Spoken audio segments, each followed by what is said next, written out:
Hello everyone, welcome back to my corner of the internet. I hope you're doing well. We are talking books today. I'm going to share with you my favorite 10 reads of 2025.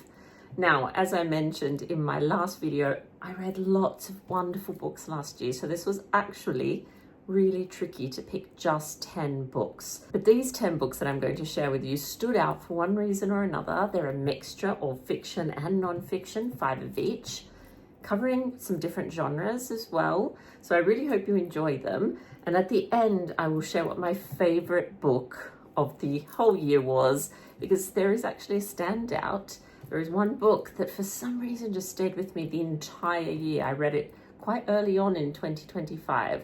So I'm excited to share that one with you as well. So I might start with fiction. I might start with a fiction book. So if you need to go and get yourself a cup of tea, do that. The first one, and this isn't in any particular order, by the way, these ones. The first one is The Book of Days by Francesca Kay. Now, what I might do is actually read you the blurb and then sort of give you my thoughts. So it says, in a manor house in England, a young woman feels the walls are closing around her, while her dying husband is obsessed by his vision of a chapel where prayers will be said for his immortal soul. As the days go by and the chapel takes shape, the outside world starts to intrude. And as the old ways are replaced by the new, the people of the village sense a dangerous freedom. The Book of Day is a beautifully written novel of the lives lived in troubled times and the solace to be found in nature and the turning seasons. It is set in 1546.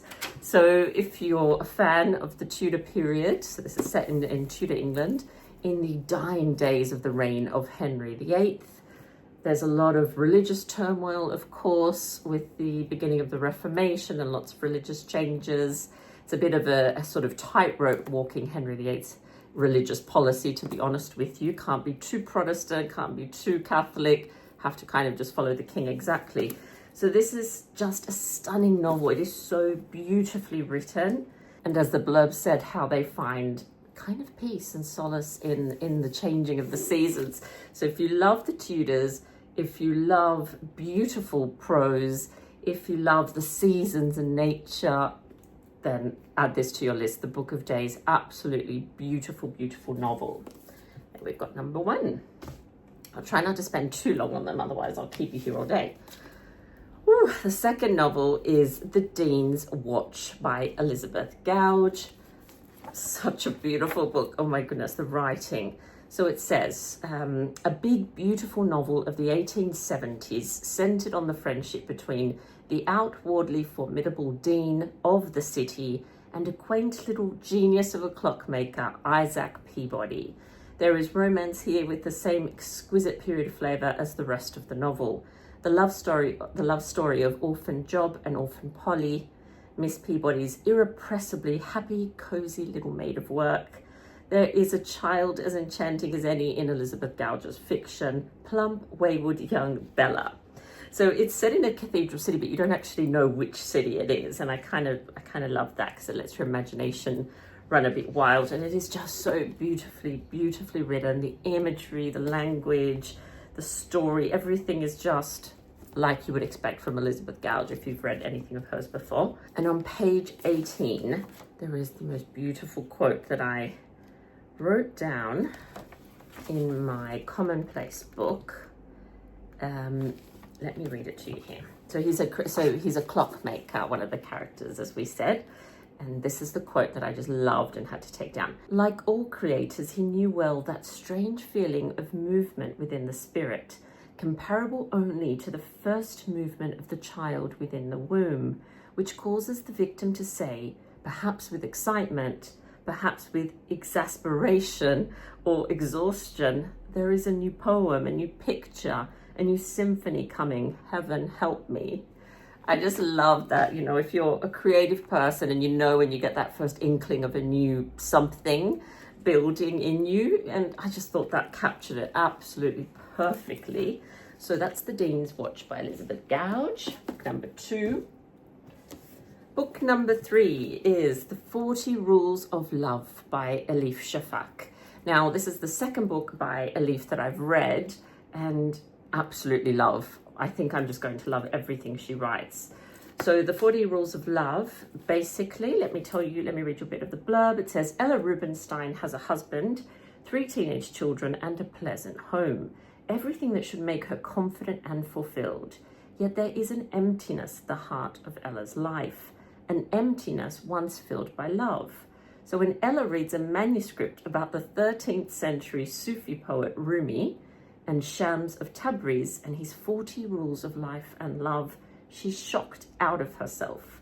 Turning her back on her family, she embarks on a journey to meet the mysterious author of this work.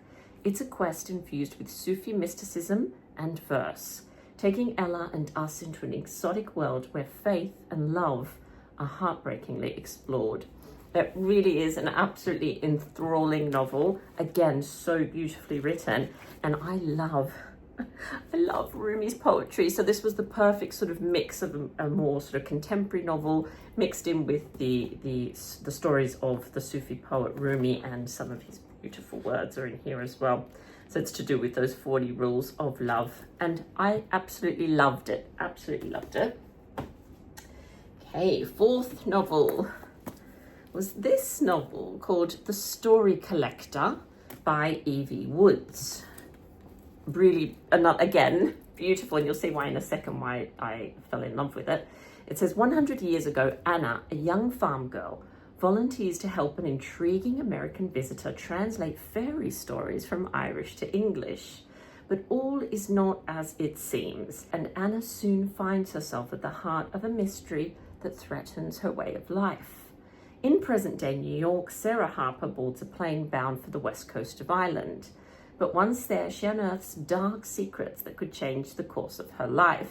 So, books, stories, Ireland, that's it. I was absolutely hooked and, drawn into this beautiful world. So it's like a dual time, what are they called? Dual time setting novels, which I absolutely loved. So atmospheric, perfect for, to just cozy up and read. Made me want to read a lot more as well about fairy stories. In fact, I've got a little bit of an obsession with fairy stories, to be honest with you. So I did a bit of Googling after that and watched some very interesting YouTube videos, I must say. So if you've got any good fairy stories, I'd love to hear it. I am so drawn to Ireland. I've actually never visited, but I'm hoping, fingers and everything else crossed, to get there sometime this year. It appears that we have it in our family ancestry. I'm doing a little bit of digging, not quite confirmed yet, but that may explain that pull that I've always had.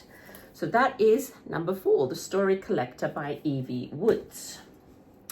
Okay, last novel, yes, because I've already done 4, is this one, A Month in the Country. It's of course a classic by J.L. Carr, not very long as you can see. Absolutely so beautiful. Oh my gosh, this pulls on the heartstrings. So it says, did I say the author? Yes, J.L. Carr. So little blurb, a damaged survivor of the First World War, Tom Birkin finds refuge in the village church of Oxgodby, where he's to spend the summer uncovering a huge medieval war painting. Immersed in the peace and beauty of the countryside and the unchanging rhythms of village life, he experiences a sense of renewal and belief in the future. Now an old man, Birkin looks back on that idyllic summer of 1920, remembering a vanished place of blissful calm, untouched by change, a precious moment he has carried with him through the disappointments of the years.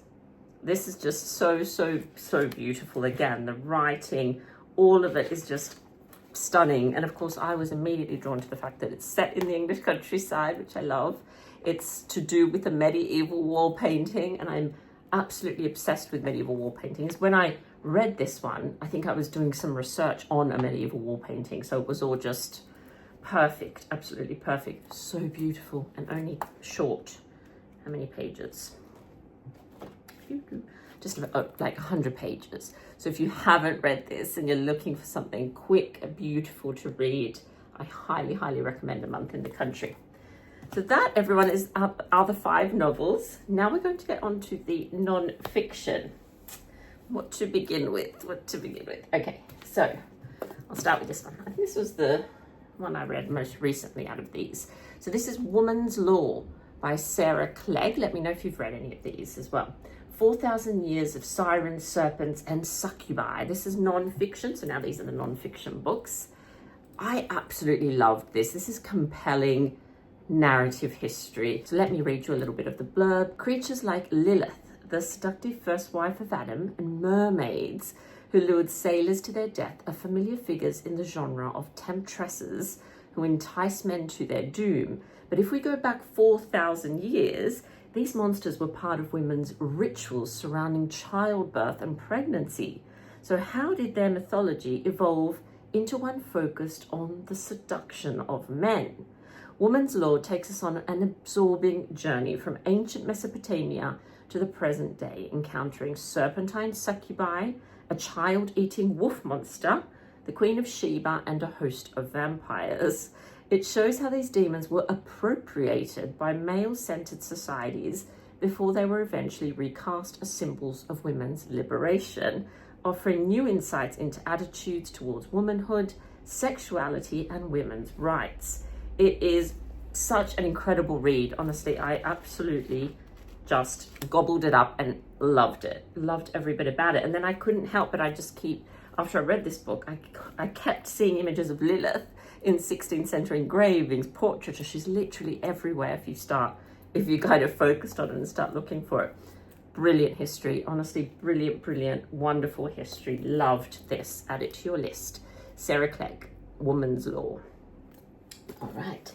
Ooh, which one should I share next? Okay, I'm not gonna go with that one. I'll leave that one. I'm gonna go with this beauty. So this is called Just Mercy, very different to everything else, by Brian Stevenson. So it says a story of justice and redemption. Brian Stevenson is a lawyer, an American lawyer, and he's just absolutely brilliant. So let me read you a little bit here of what it says on the back. It says the US has the highest rate of incarceration in the world. The prison population has increased from 300,000 in the early 1970s to more than 2 million now. 1 in every 15 people is expected to go to prison. For Black men, the most incarcerated group in America, this figure rises to 1 out of every 3. Brian Stevenson grew up a member of a poor Black community in the racially segregated South. He was a young lawyer when he founded the Equal Justice Initiative. And it goes on to explain the work he does there. Then it says, Just Mercy is at once an unforgettable account of an idealistic, gifted lawyer's coming of age, a moving portrait of the lives of those he's defended, and an inspiring argument for compassion in the pursuit of justice. Now, this was first published in 2015, but he's still doing this work. You can follow on Instagram Equal Justice, or you can look for their website for Equal Justice Initiative. So inspiring, the work he's doing. And again, he's such a visionary, and he's such a lovely human being. Go and Google some of his talks online. I also took so many quotes from this. Let me read you a couple. His sort of catchphrase, his motto is, each of us is more than the worst thing we've done. And I guess his message is about the fact that in order to serve people or a community, we need to get close to them. Proximity is really important. And he talks about that, of course. He also says that memory is the justice we owe. And my goodness, I love that so much. And that learning is an actual vital action item. So when we learn about the past, people from the past, events from the past, that's actually action. We're actually doing something there. There's just so many things that I wrote down. And basically the final messages were about getting proximate to people we want to serve, changing the narrative of fear and anger, being hopeful, and being willing to do uncomfortable and inconvenient things in the name of justice, which I think is particularly timely now, isn't it? Living in our world. So that is just so beautiful. Highly, highly recommend Just Mercy. All right, next book. So this is the third of the non-fiction favorites. It is The Thistle and the Rose, The Extraordinary Life of Margaret Tudor by Linda Porter. I read this quite early in the year. Absolutely loved it. Brilliant biography of a fascinating woman, Margaret Tudor, but Linda is a wonderful writer. She is so thorough in her research, but it is, you know, engaging, compelling, wonderful writing. And I also just think Margaret is a bit of a lesser known figure, you know. She was Henry VIII's older sister, yet a lot of people know about Henry VIII. They know about his younger sister, Mary, who is at one point Queen of France. But not many people talk about Margaret Tudor, and I think she was pretty fabulous. So if you're interested in this period and you're looking for a good bio, highly recommend this one by Linda Porter. Okay, the fourth of the non-fiction books is Queen James by Gareth Russell. Now, this has got a lot of post-it notes because this was one of our book club reads for the Talking Tudors online book club, which is why it's so heavily marked, because we met up and had a discussion about it. So Gareth Russell is a brilliant Irish historian and author and all sorts of things. He's incredibly funny, witty, intelligent, just wonderful. And honestly, everything he writes is pretty brilliant. So this is about James VI and the First of England. It's a biography of his life, the life and loves of Britain's first king, but it does focus on his romantic life quite a lot. And it's just, as you would expect from Gareth, absolutely brilliant. So if you're looking to read something on King James, you absolutely should not go past Gareth's work. It is fantastic. It is highly acclaimed. There's so many fantastic reviews, but I just recommend you have a read. And to be honest, read anything of his. He's written on the Titanic. He's written my favorite biography of Catherine Howard. What else has he got? He's written on Hampton Court, a history of Hampton Court through the sort of people and stories about the palace. So many fantastic books. I will read anything that Gareth writes, and I love everything that Gareth writes. So that is Queen James. Now we have come to the last book, and I have to say, everyone, this was actually my favorite read of the whole of 2025. I know it's a big claim to make, isn't it? Favorite book of the whole year. And it might surprise you because it is not a book about the Tudors, which is the period that I love and study. It is a book about ancient Mesopotamia. Wow. And so my favorite book, and I highly recommend you'll read it, is Between Two Rivers by Moody al-Rashid, wonderful historian. Oh my goodness, I can't tell you how much I love this book. The cover is just stunning. Look at that cover. So let me read you the blurb. It says, thousands of years ago, in a part of the world we now call ancient Mesopotamia, people began writing things down for the very first time. Historian Dr. Moody al-Rashid reveals what these ancient people chose to record about their lives, allowing us to brush hands with them millennia later. We find the first approximation of pie, instructions for exorcising a ghost, countless receipts for beer, and the adorable, messy writings of preschoolers. We meet an astronomer tracing the movement of the planets, a princess who may have created the world's first museum, and a working mother struggling with the juggle in 1900 BCE. Together, these fragments illuminate not just the history of Mesopotamia, but the story of how history was made. This is so incredibly beautiful, so insightful, so compelling, so wonderfully written. It is infused with the author's personality, her stories, yet it is authoritative, and you trust the research. And of course, she's a very well-known academic in this field of study. So it's the perfect combination of narrative, history, and what I found, why this one stuck with me. I also read this one at the sort of beginning of last year, I think it was. What really struck me was how somehow through Dr. Rashid's writing, she made me feel connected to women that lived 3,000 years ago or more. It was incredible. And I think that's an incredible feat, don't you think? When our worlds are so different, to almost finish the book thinking that I missed the women that I read about, because I felt that there were some things that we shared, and there absolutely were things that we shared. Loving our children, wanting our children to be safe. All of that is a shared want, something that we've wanted since the beginning of time, really. So it is so beautiful, and I think it is an exemplar of brilliant narrative history. It is, it sort of inspires you to look into the period more. I was desperate then to learn about all I could about ancient Mesopotamia, but it also connects you through time to the people, and it opens your heart, activates the imagination, it educates.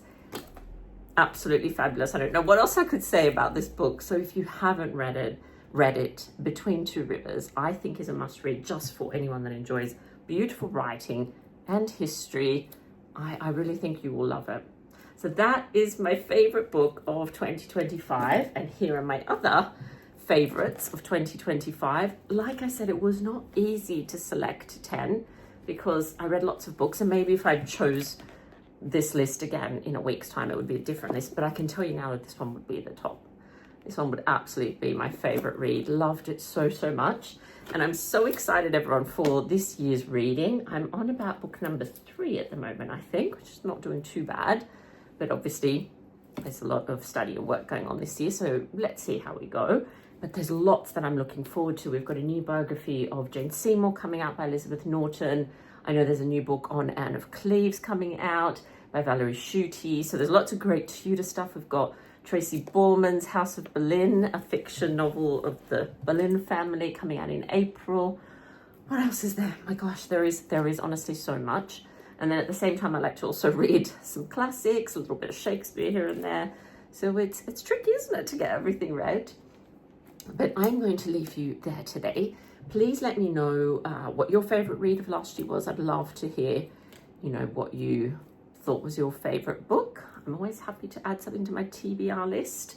And I do hope you've enjoyed these 10 reads from 2025. Leave me a comment, say hello. I'm hoping I'll see you again next week. In the meantime, take good care of yourselves. Bye-bye.